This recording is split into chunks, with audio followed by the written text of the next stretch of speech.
Hammaga assalomu alaykum aziz do'stlar. Bugundan boshlab men o'zimni YouTube kanalimni ochdim va bu YouTube kanalda sizga juda ham foydali ma'lumotlar va darslar berib o'taman. Agar aktivnost qanchalik ko'p ko'rsam, shunchalik tezroq videolar chiqadi. Bugun biz siz bilan buy to sell va sell to buy haqida gaplashamiz. Juda ham ko'p traderlar nimaligini bilmaydi va to'g'ri ishlatishni bilmaydi. Siz esa bilib olasiz va savdingiz juda ham yaxshi bo'ladi. Xo'p, vaqtingizni olmayman.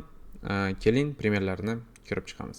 Xo'p, do'stlar, primerni ko'rishimiz mumkin. Buy to sell va sell to buy o'zi nima? Bu biz uchun zona bo'ladi. Order blokka o'xshab ketadi, lekin bu order blokdan ancha yaxshi. Meni bilishim bo'yicha, meni ishlashim bo'yicha ancha yaxshi va ancha sifatliroq narsa. Va bu buy to sell, sell to buy orqali ishlash juda ham oson. Keling, sizga primerida ko'rsatib beraman. Misol, narx A nuqtadan B nuqtaga harakatlanib ketyapti. A nuqta va B nuqta sizda misol uchun qanaqadir likvidность bo'lishi mumkin. O'tgan kunda minimum va shu kunda maksimum, ya'ni previous day low va previous day high. Agar narx qaysidir likvidность yechgan bo'lsa va oxirgi minimumni yechib, maksimumni buzib, zakreb beradigan bo'lsa, tepa tarafdan, mana bu zona siz uchun sell to buy bo'ladi. Ya'ni market maker, katta ishtirokchi narxni sotib olish uchun birinchi sotib yuboradi. Ya'ni likvidlarni yechib ketadi. Demak, bizga shu zona kerak bo'ladi. Biz shu zonani olib olamiz va narx shu zonaga tushadigan bo'lsa, shu zonaning ichida manipulyatsiya topamiz va manipulyatsiyadan keyin biz bitimga kirishimiz mumkin. Misol uchun, narx shu zonaga keldi, ichida likvidlarni yechdi va tepaga chiqib ketdi. Endi biz imенно shu zonadan manipulyatsiya ko'ramiz. Mana ko'rishingiz mumkin. Narx bu yerda likvidlarni yechdi, yana tepaga chiqdi. Likvid yechgandan keyin bu minimum paydo bo'ldi va undan oldindagi maksimum. Mana bu maksimum, to'g'rimi? Shu maksimumda agar narx buzadigan bo'lsa, biz bu zonani belgilab olamiz va narx keyinchalik bu zonaga kelganda bu yerda buy pozitsiya topishimiz kerak bo'ladi. Narx chiqdi, bu narsaga kirdi, sell to buy ga kirdi va bu yerda manipulyatsiya berdi. Biz bu yerda boss, choch, SMS oldik, hamma har xil aytadi va bu yerdan bitimga kirdik. Va agar biz bu yerda bitimga kiradigan bo'lsak, примерно shunaqa pozitsiya olib chiqib ketamiz. Buy to sell va sell to buy ning logikasi shundaki, siz narxda asosiy yurishini ko'ra olasiz va kerakli zonada kerakli manipulyatsiyani kutib, narx bilan birga savdo kirishga harakat qilasiz. Ya'ni siz stop lossingiz juda ham yaxshi zonada, sifatli zonada turadi. Bu buy ga primerida, endi hozir sizlarga sell ga primerini ko'rsatib beraman. Aytmoqchilik, time frame umuman tanlamaydi. 1 minutli, 5 minutli, 15 minutli вообще farqi yo'q. Любой time frame da ishlaydi. Mana do'stlar, tasavvur qilinglar, narx qaysidir minimumda paydo qilib, hamma maksimumni yechdi, keyin narx rezki boshqa tarafga tushib ketdi. Agar siz shu likvidni yechgan zonani bilishda o'rgan bo'lsangiz va keyin asosiy minimumni ko'rishda o'rgan bo'lsangiz, mana siz uchun bu zona sell to buy va buy to sell zona bo'ladi. Siz shu minimumdan maksimumgacha shu zonani belgilab olasiz o'zingiz uchun va keyinchalik agar narx bu zonaga kirsa, manipulyatsiya topasiz, manipulyatsiyadan keyin bitimga kirasiz. Misol uchun, umuman farqi yo'q, narx juda ham pastga tushib ketadimi, ozgina pastga tushib ketadimi, qanchalik pastga tushsa, keyinchalik bu zonaga keladigan bo'lsa, shuncha ko'proq va sifatliroq bu zona ishlab berish kerak. Misol uchun, biz bu zonaga kirdik va bu zonani ichida biz tasdiq topishimiz kerak bo'ladi. Agar siz 1 soatli time frame da bo'lsangiz, siz 5 minutli yoki 15 minutli time frame ga o'tib strukturani buzilishini kutishingiz mumkin. Va agar sizda struktura buzilsa, siz bu yerdan bitimga kirsangiz bo'ladi. Misol, narx shu buy to sell, sell to buy zonaga kirdi va siz bu yerda nimani kutasiz? Albatta, qachonki narx asosiy maksimumni buzib, pastga tushib ketadi. Mana misol uchun bizda bu yerda shunaqa strukturani buzilishi bo'ldi. Endi sizlarga savol, bu minimum buzilishi boss hisoblanadimi, asosiy buzilish hisoblanmadimi yoki hisoblanmaydimi? Shuni kommentariyaga yozib yuboringlar. Sizlarga 5 sekund vaqt. Думаете, угадают? Yo'q, bu asosiy buzilish emas. Bu buzilishga kirmaydi va agar siz uchun bu buzilish bo'lsa, demak siz yana ancha tradingda o'rganishingiz kerak bo'ladi. Chunki ba'zi bir narsalarni bilmaysiz. Xo'p, biz uchun bu yerda asosiy buzilish imенно mana bu minimumdan bo'ladi. Sababi bu minimum bu maksimumga bizni olib chiqqan.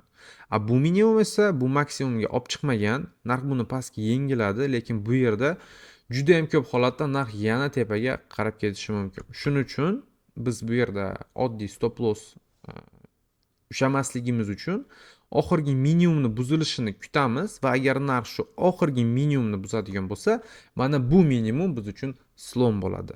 Mana bu yerdan biz uchun tasdiq, mana bu yerdan biz sellga kira olamiz. Va bu yerda sell pozitsiya ochamiz. Stopni mana manipulyatsiyani ichidagi maksimumga qo'yib, take profit esa asosiy minimumga. Va narx bu yerdan sellga harakatlanib ketish kerak bo'ladi. Bu holatni yana tushuntirib beradigan bo'lsam, biz kerakli zonadan kerakli tasdiqni olib, kerakli yo'nalishda bitim ochyapmiz. Tasdiq orqali. Bu har doim ham ishlamaydi.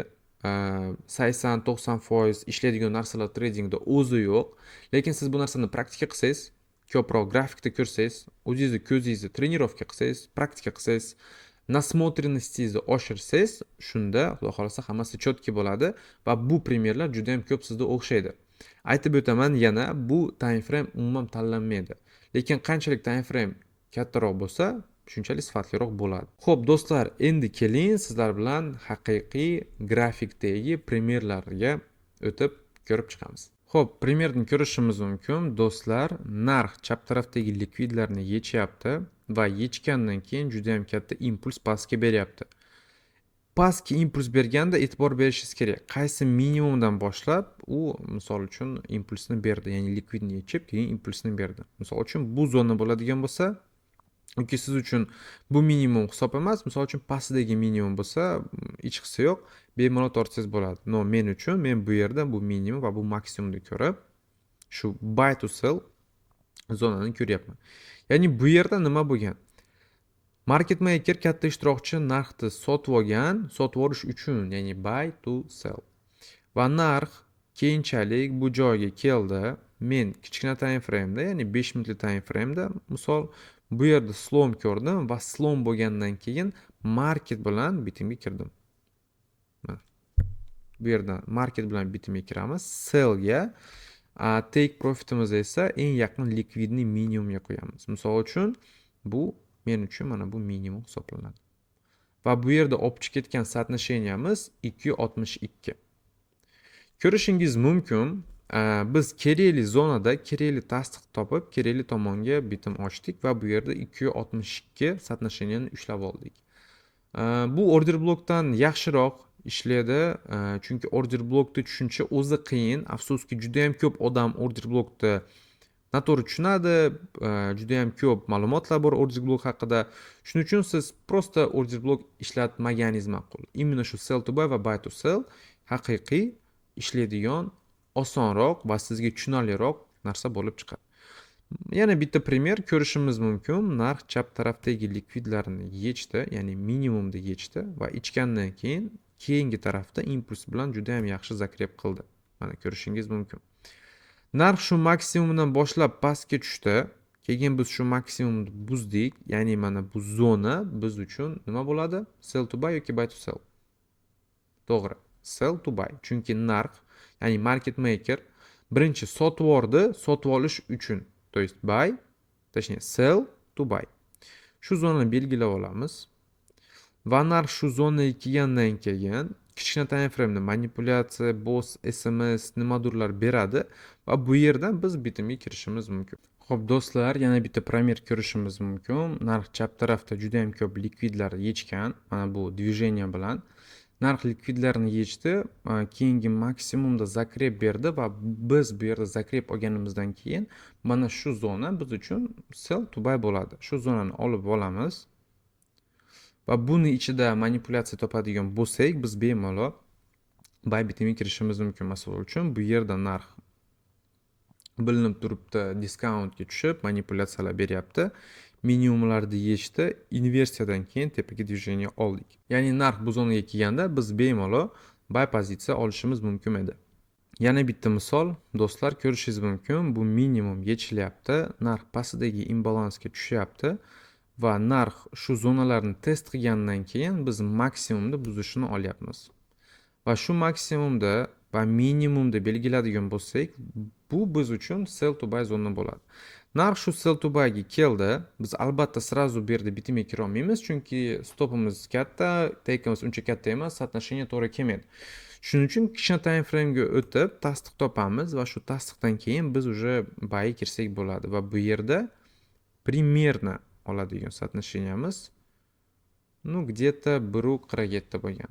1.5 yomon emas. Tillada 5 minutlik time frame'da yana bitta primer ko'rishimiz mumkin. Narx likvidni yechib, tepaga движение berdi, agressiv va biz buni tepasida yopildik. Mana shu zona sell to buy bo'ladi biz uchun. Biz shu zonani belgilab olamiz.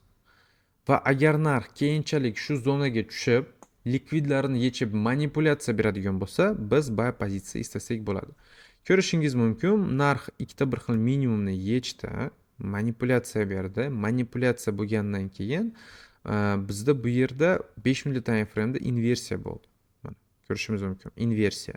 Inversiyadan keyin biz test qildik, mana bu imbalansni va bu imbalansdan entry qilib bitimga kirsak bo'lar edi. Mana misol uchun bu 5 minutlik time frame'da вообще oson ko'rinyapti.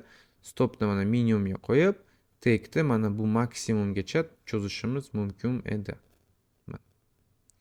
Ya'ni bu bitimda tushuntiradigan bo'lsam, xo'p, qaranglar. Narx sell to buy zonaga keldi. Sell to buy da ichida manipulyatsiya berdi. Manipulyatsiyadan keyin biz tasdiq olishimiz kerak. Biz shu tasdiqni oldik inversiya orqali. Endi bu holatda bizda imbalans paydo bo'lgan. Shu imbalansdan entry qilganmiz, stopimizni eng oxirgi minimumga qo'yib. Chunki bu yerda ham narx likvid bilan ishlagan. Take'ni asosiy maksimumga qo'ydik va bu yerda olgan соотношениemiz 2.72. Menimcha yomon emas. Yana bitta misol ko'rishimiz mumkin. 5 minutlik time frame tilla narx chap tarafda likvidlarni yechdi, oxirgi minimumda buzdi va bu biz uchun buy to sell zona bo'ladi. Mana bu primerda siz ko'rishingiz mumkin, narx tepaga chiqib likvidni yechdi, pastga tushdi va zakrib berdi. Siz bilishingiz mumkin yoki o'ylashingiz mumkin, bu Umid aka tushuntirgan zona. Bu zonaga kelganda biz srazu sell pozitsiya ochamiz. Yo'q, adashasiz. Chunki agar bu yerda srazu kirib bitimga kirganingizda siz bu yerda stop loss olib chiqib ketardingiz. Именно bu holatda sizga именно tasdiq kerak, ya'ni tasdiq kichkina time frame'da. Bu tasdiq qanaqa bo'ladi? Mana misol, agar narx qaysidir zonaga keladigan bo'lsa, mana biz likvidni yechdik, pastga tushdik, to'g'rimi? Mana narx shu zona, misol uchun siz shu zonani kutyapsiz, bu buy to sell. Narx shu zonaga kelganda именно qachonki tasdiq bersa, ashunda bitimga kirasiz. Tasdiq bermasa, u buyga qarab ketaveradi. Siz bu bitimga kirmaysiz. Вот и все. Bitta narsani tushunishingiz kerak. Asosiy narsa bor. Bu narsani tushunish kerak. Hamma treyderlar, hamma boshlanayotgan treyderlar, даже professional treyderlar agar bu narsani eshitmagan bo'lsangiz, bozorda siz o'zingizni setapingizni, ya'ni o'zingizni strategiyangizni kutishingiz kerak. Qachonki bozor sizga o'zingizni setapingizni yoki strategiyani ko'rsatib bersa, siz juda ham ko'p ko'rgan holatlarni, отработка bo'lgan holatlarni ko'rsatib bersa, siz ashunda bitimga kirasiz. Agar bozor siz tushunmaydigan narsa qiladigan bo'lsa, yoki siz tushunmaydigan darajada yuradigan bo'lsa, bu yomon emas. Bu oddiy hol. Trader bozorni hamma движениясini bilish shart emas. O'zini движенияларini tushunsa bo'ldi. O'zini движениясini ko'rsatyaptimi bozor, trader kiryapti setup bo'yicha yoki stop yoki take bo'ldi. Siz hamma движенияларni, narx nimaga unaqa qildi, nimaga pastga yurdi, nimaga stop, nimaga take, buni bilishingiz shart emas. Xatolaringiz ustida ishlang, o'zingiz setapingizda bitimga kiring, bo'ldi. Mana bu eng важный narsalardan biri.